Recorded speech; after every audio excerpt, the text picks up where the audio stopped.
शक्ति के 48 नियम, रॉबर्ट ग्रीन, बाय पुकू रीडर्स। नियम 21, मूर्ख बनाने के लिए मूर्ख बनने का नाटक करें, सामने वाले से ज्यादा मूर्ख दिखें। विचार, कोई भी यह पसंद नहीं करता कि वह सामने वाले से ज्यादा मूर्ख दिखाई दे। बहरहाल इस नीति का लाभ यह है कि इससे आपका शिकार खुद को आपसे ज्यादा बुद्धिमान मान लेते हैं। जब उन्हें इस बात का विश्वास हो जाएगा तो वे कभी यह शक नहीं करेंगे कि आप जैसे मूर्ख का कोई छिपा हुआ उद्देश्य भी हो सकता है। इंसान को अपनी बुद्धि पर जितना गर्व होता है उतना किसी और चीज पर नहीं होता, क्योंकि इसी की बदौलत उसे प्राणी जगत में सर्वश्रेष्ठ स्थान मिला है। किसी को भी यह एहसास न कराएं कि आप बुद्धि के मामले में उससे श्रेष्ठ हैं। अपनी बुद्धि का ढिंढोरा पीटना मूर्खता है। हालांकि पद और संपत्ति हमेशा समाज में ऊंचा स्थान पा सकते हैं, लेकिन बौद्धिक क्षमता यह पाने की कभी आशा नहीं कर सकती। बौद्धिक क्षमता को नजरअंदाज करना ही सबसे अच्छा होता है, और लोग इस पर ध्यान सिर्फ इसलिए देते हैं क्योंकि वे या तो इसे असभ्य मानते हैं या फिर ऐसी चीज जिस पर इसके मालिक का कोई उचित अधिकार नहीं है और जिस पर वह खामखा गर्व करने का दुस्साहस करता है। इसका बदला लेने के लिए लोग गोपनीय रूप से उसे किसी दूसरे तरीके से नुकसान पहुंचाने या अपमानित करने की कोशिश करते हैं और किसी उपयुक्त अवसर का इंतजार करते हैं। विनम्र व्यवहार करने वाला व्यक्ति भी अगर अपनी बौद्धिक श्रेष्ठता का दावा करता है तो लोग उसे भी नजरअंदाज नहीं करेंगे। गार्डन ऑफ रोजेस में सादी ने कहा है, आपको यह जान लेना चाहिए कि समझदार लोग मूर्खों के साथ रहने से जितना बचते हैं, मूर्ख लोग समझदारों से मिलना उससे 100 गुना ज्यादा नापसंद करते हैं। दूसरी तरफ मूर्ख बनाना एक सच्ची अनुशंसा है, क्योंकि जिस तरह ठंड के मौसम में शरीर को गर्मी अच्छी लगती है, उसी तरह मस्तिष्क को अपनी श्रेष्ठता अच्छी लगती है, और हर व्यक्ति ऐसे व्यक्ति के साथ पसंद करेगा जिससे उसे अधिक बुद्धिमान होने का एहसास हो। ठीक उसी तरह जिस तरह वह जाड़े के मौसम में आग के पास बैठना या धूप में घूमना पसंद करेगा। लेकिन इसका मतलब यह भी है कि श्रेष्ठता दिखाने के कारण उसे नापसंद किया जाएगा। अगर कोई व्यक्ति यह चाहता है कि लोग उसे पसंद करें तो उसे बुद्धि के मामले में खुद को हीन दिखाना चाहिए। शक्ति की कुंजी, यह बर्दाश्त करना बहुत मुश्किल होता है कि कोई दूसरा हमसे ज्यादा बुद्धिमान है। हम आमतौर पर इसे दूसरे तरीकों से तर्कसंगत साबित करने की कोशिश करते हैं। उसके पास सिर्फ किताबी ज्ञान है, जबकि मेरे पास असली ज्ञान है। उसके माता पिता ने उसकी अच्छी शिक्षा के लिए इतना ज़्यादा खर्च किया है। अगर मेरे माता पिता के पास इतना पैसा होता, अगर मुझे इतनी अच्छी शिक्षा मिली होती, वह उतना स्मार्ट नहीं है जितना वह सोचता है।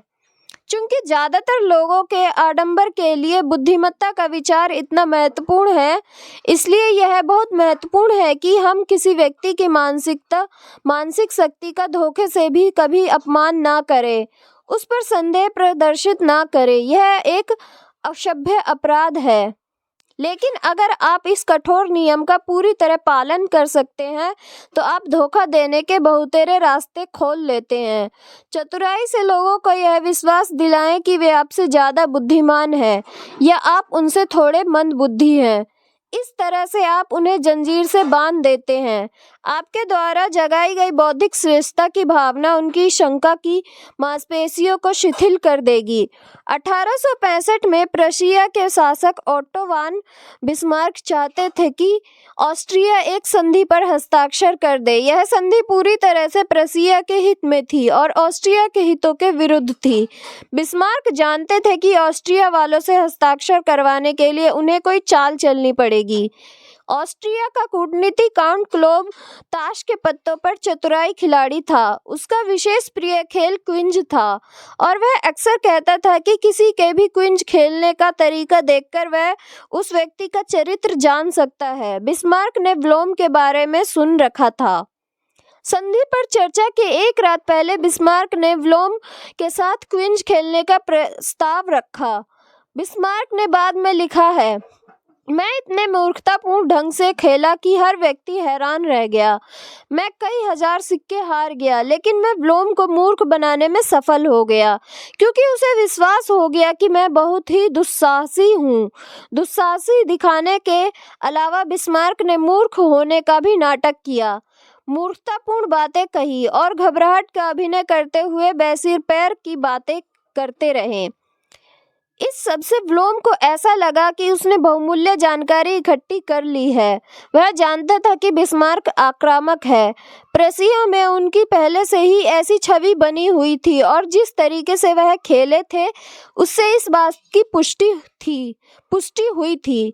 और व्लोम जानता था कि आक्रामक लोग मूर्ख और जल्दबाज होते हैं। उसने सोचा कि बिस्मार्क जैसा असावधान मूर्ख ठंडे दिमाग से योजना बनाने और धोखा देने में अक्षम होगा। इसलिए उसने समझौते पर एक उड़ती नजर डाली और उस पर हस्ताक्षर कर दिए। जैसे ही स्याही सूखी, बिस्मार्क ने खुश होते हुए उससे कहा, देखिए, मुझे यकीन नहीं था कि ऑस्ट्रिया कोई भी राजनेता इस दस्तावेज पर हस्ताक्षर कर सकता है। चीन में एक कहावत लोकप्रिय है, शेर को मारने के लिए सूअर बनने का नाटक करना पड़ता है।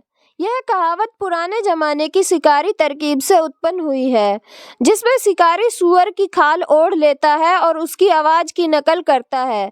शक्तिशाली शेर सोचता है कि कोई सूअर उसकी तरफ आ रहा है, इसलिए वह उसे करीब आने देता है। शेर इस बात पर खुश होता है कि उसका शिकार खुद चलकर उसके पास आ रहा है, लेकिन अंत में शिकारी ही खुश होता है।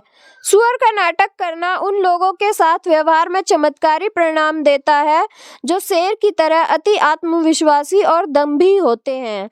उन्हें आप जितने आसान शिकार लगेंगे, आप उतनी ही आसानी से बाजी पलट सकते हैं। बुद्धि एक ऐसा गुण है जिसका कम से कम प्रदर्शन करना चाहिए, लेकिन यही पर ही क्यों रुके।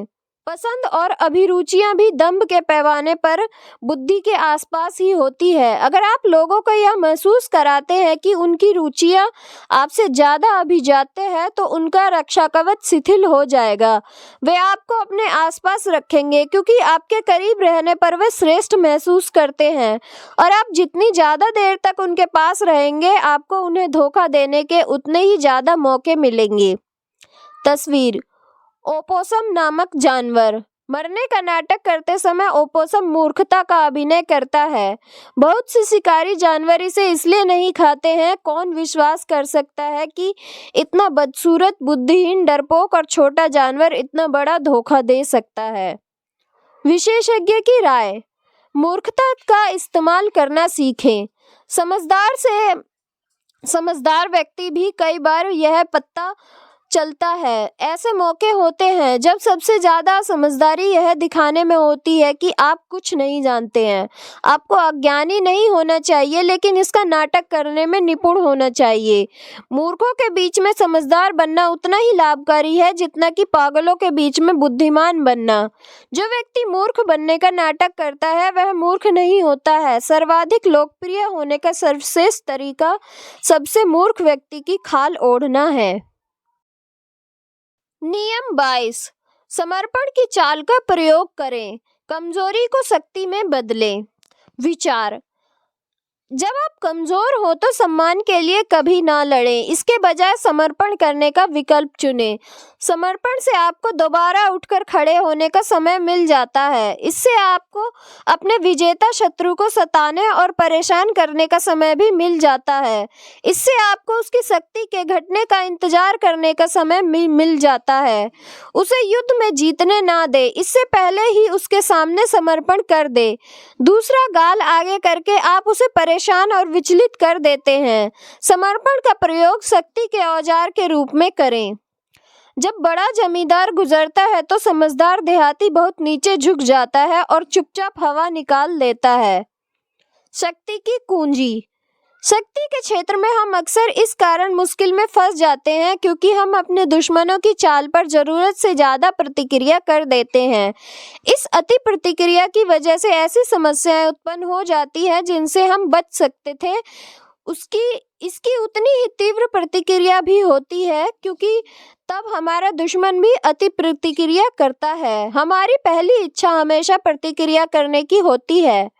जब हम पर आक्रमण होता है तो हमारे मन में भी पलटकर आक्रमण करने की इच्छा होती है, लेकिन अगली बार जब कोई आपको थकाए और आप प्रतिक्रिया करने लगे तो इसे आजमा कर देखें। विरोध ना करें या पलटकर हमला ना करें, बल्कि समर्पण कर दे, दूसरा गाल भी आगे कर दे, झुक जाए। आप पाएंगे कि इससे अक्सर आपके शत्रुओं का व्यवहार अनिश्चित हो जाता है।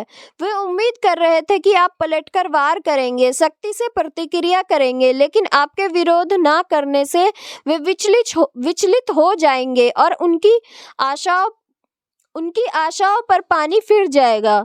समर्पण करके आप दरअसल स्थिति को नियंत्रित कर रहे हैं, क्योंकि आपका समर्पण एक बड़ी योजना का हिस्सा है। आप उन्हें यह विश्वास दिलाना चाहते हैं कि उन्होंने आपको हरा दिया है। समर्पण की तरकीब का सार यह है: अंदर से आप दृढ़ रहते हैं, लेकिन बाहर से आप झुक जाते हैं। गुस्सा होने का कारण नहीं मिलने के कारण आपको विरोधी अक्सर बौखला जाते हैं और इस बात की संभावना नहीं है कि वे इसके बाद आप पर और आक्रमण करेंगे। इस तरह से आपको इतना समय और जगह मिल जाती है जिसमें आप उन्हें नीचे गिराने की योजना बना सकते हैं।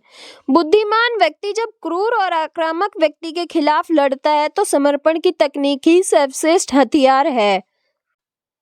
कई मामलों में लड़ने के बजाय समर्पण करना बेहतर होता है। अधिक शक्तिशाली विरोधी के सामने जब आपकी हार तय हो तो अक्सर भागने के बजाय समर्पण करना ज़्यादा अच्छा होता है। भागने से आप कुछ समय के लिए तो बच सकते हैं, लेकिन आपका विरोधी अंततः आपको पकड़ ही लेगा। इसके बजाय अगर आप समर्पण कर देते हैं तो आपको अपने दुश्मन के आसपास रहने का मौका मिलेगा और आप मौका मिलते ही उस पर अपने जहरीले दांत गड़ा सकते हैं। 473 ईसा पूर्व में प्राचीन चीन में फुजियों के युद्ध में वू के शासक ने यू के राजा गुजियन को बुरी तरह हरा दिया। गुजियन भागना चाहता था, लेकिन उसके सलाहकार ने उसे यह सलाह दी कि वह समर्पण कर दे और वू के शासक की सेवा करे, ताकि वह सोच विचार करके बदला लेने की योजना बना सके। उसकी सलाह पर अमल करते हुए गुजियन ने वू के शासक को अपनी सारी संपत्ति दे दी और राजा के अस्तबल में सेवक का काम करने लगा। 3 साल बाद वह वू के शासक के सामने झुकता रहा। आखिरकार वू के शासक को उसकी वफादारी पर भरोसा हो गया और उसने उसे घर लौटने की इजाजत दे दी। बहरहाल गुजियन ने इन 3 सालों में बहुत सी जानकारी इकट्ठी कर ली थी और बदले की योजना बना ली थी। जब वू राज्य से भयंकर सूखा पड़ा और आंतरिक उथल-पुथल के कारण राज्य कमजोर पड़ गया, तो गुजियन ने सेना इकट्ठी की और वू पर हमला करके उसे आसानी से जीत लिया। समर्पण में शक्ति होती है। इससे आपको जबरदस्त प्रतिशोध की योजना बनाने का समय मिल जाता है। अगर गुजियन भाग गया होता तो उसे यह मौका कभी नहीं मिलता। शक्ति हमेशा परिवर्तनशील होती है। चूंकि इस खेल की प्रकृति ही गतिशील और संघर्षमयी है, इसलिए शक्तिशाली लोग अंततः नीचे की तरफ आते हैं। अगर आप पाएं कि आप अस्थायी तौर पर कमजोर हो गए हैं तो दोबारा शक्तिशाली बनने के लिए समर्पण की तकनीक आदर्श है। यह तकनीक आपकी महत्वाकांक्षा को छिपा देती है। यह आपको धैर्य और आत्मनियंत्रण भी सिखाती है, जो खेल के प्रमुख गुण हैं। इसके अलावा इसके कारण आप अपने विरोधी के अकस्मात पतन का फायदा उठाने की सर्वश्रेष्ठ स्थिति में रहते हैं। अगर आप भाग जाते हैं या पलटकर लड़ते हैं तो लंबे समय में आप नहीं जीत सकते हैं। अगर आप समर्पण कर देते हैं तो लगभग हमेशा जीत आपकी ही होती है। तस्वीर: बलूत का पेड़।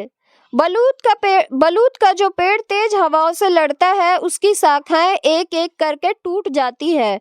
जब इसकी रक्षा के लिए कुछ नहीं बचता है तो इसका तना भी टूट जाता है। दूसरी ओर बलूत का जो पेड़ झुक जाता है वह ज्यादा समय तक जिंदा रहता है। इसका तना ज्यादा चौड़ा होता है, उसकी जड़ें ज्यादा गहरी होती है और वह ज्यादा शक्तिशाली होता है।